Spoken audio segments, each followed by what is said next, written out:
let's make bread. You'll need a cast iron pot, some parchment paper, a kitchen scale, and whole wheat, no, not whole wheat, all-purpose flour, preferably unbleached if you can find it, but you know, whatever is on the shelf these days is going to have to do, but it has to be all-purpose, not bread flour or whole wheat flour. It won't really work with bread flour. And table salt, and the quick rise instant yeast, not the traditional yeast, because this you can add straight to your dry ingredients. So let's do it. You need a bowl and just room temperature water and a good lid for your bowl. So let's get this tiered. So what you want to do is it's a pound, 16 ounces of flour. Just dump it right in there.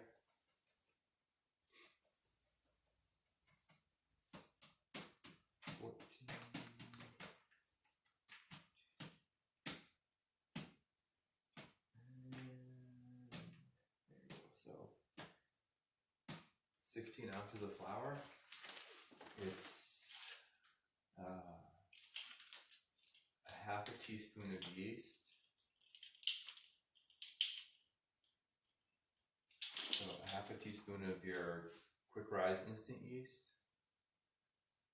Pour it out. Right in the bowl. 1.5 teaspoons of salt. Just regular table salt. You can pour that right in there. And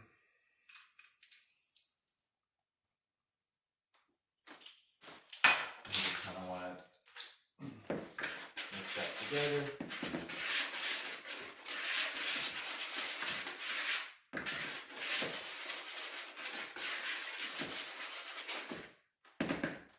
Pretty good. The dough scraper helps too. Get that all together and then put it back on your scale and tare it again. And then you just want to add 12 ounces of room temperature water. You just pour it right on top.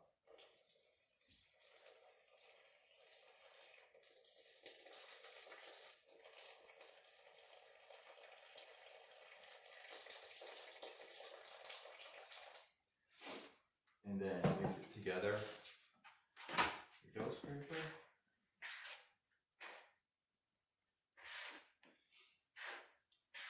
So you want to start this either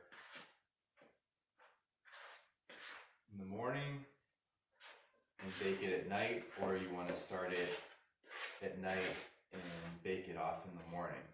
So although there's only maybe 10 minutes of actual handwork to here, it needs to, the fifth ingredient is time. So we're going to mix this together. We don't even need it, we're just going to get all the ingredients incorporated. So it's kind of a shaggy mess, much like me this morning.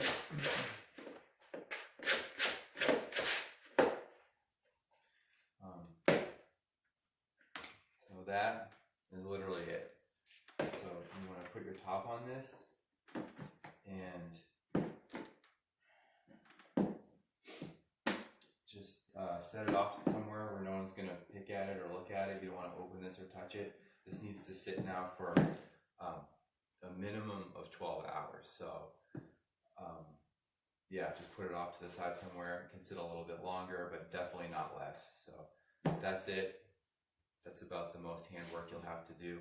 I'm going to set this off to the side and I'll be back in 12 hours for the next part. That's it.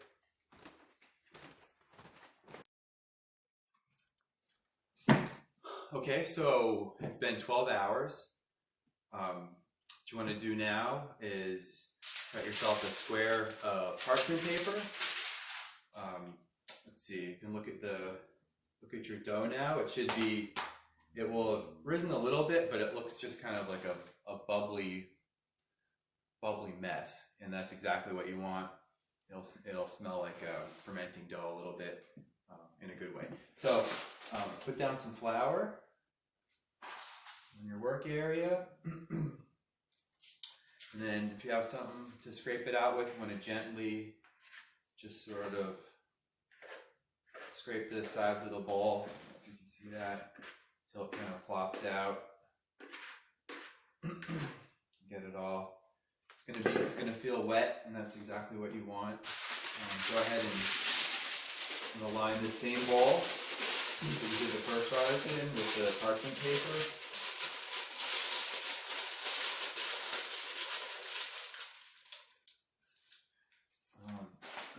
You can get it centered, and you can dust it a little bit with flour if you want. Let's see. So this, you do like they call it like a letter fold. So you kind of have to get your hands pretty floury. You flip it over once. It's sort of that stretchy. You just sort of fold it once, twice. Looks a little bit like a lumpy letter, and then kind of pick it up and gently. You don't want to squeeze too much air out of it. Kind of shape it into a ball or a boule in French. This does not have to be perfect. In fact, almost nothing you can do will destroy this. It's just an amazing recipe. So you have that, a little bit more, and then just set it gently back in the bowl. So you have that. Put your top back on. Now this is gonna rise again for 2 hours. In an hour and a half, you're gonna turn the oven on. So actually, let me do that. So I'll get this set up. So you wanna have your rack in the lower third, and you can just set your cast iron with the top on it right now. So I'm not gonna film me turning on the oven, but in an hour and a half, you're gonna turn the oven on to 450, and then at the 2 hour mark, I'll be back to get the final the bread in the cast iron and show that process. So I will be back in 2 hours. Okay, it's been 2 hours. So again, the Dutch oven's been at a 450 degree oven. It's been preheating for half an hour. So we're ready to put our bread in there. So first, open that up. If you can see that, but it looks like it's ready to go, proofed up. I like to put a little flour on the top, and then I score it with a cross. It kind of blooms nicely. That's totally optional, and in fact, until you're really comfortable with that, you can just skip that step, but I'm going to do it because I'm used to doing it.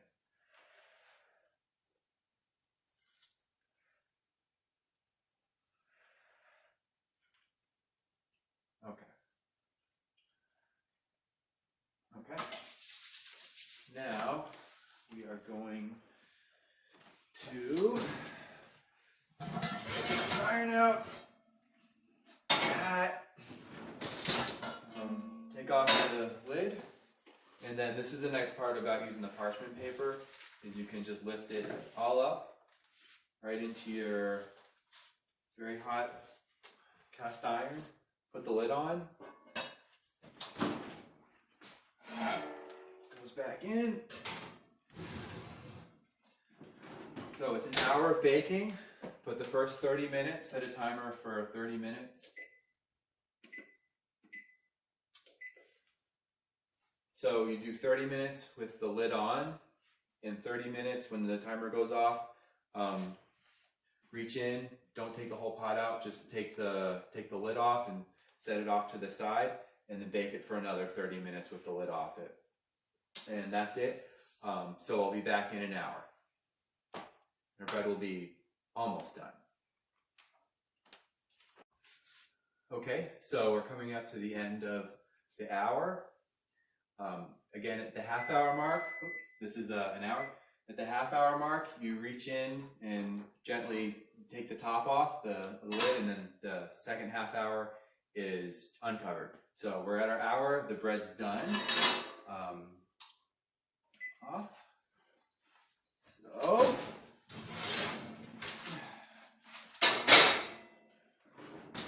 Super hot, so be careful. You can see that. So another great thing about using the parchment paper is that just like you put it in, you can easily take it off,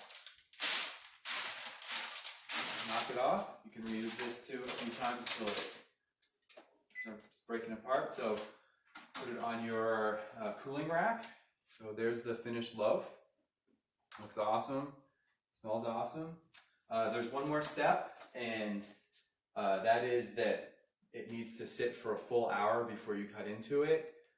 The crust and crumb, there's a lot still going on with that, still developing it, still developing flavor over a course of an hour, and it's also just really hot, so let it sit an hour before you cut into it. But anyway, I hope you try it. It really makes an exquisite loaf of bread that you would be hard-pressed to buy a better loaf at a bakery. So it's really amazing. So I hope you try it, and happy baking.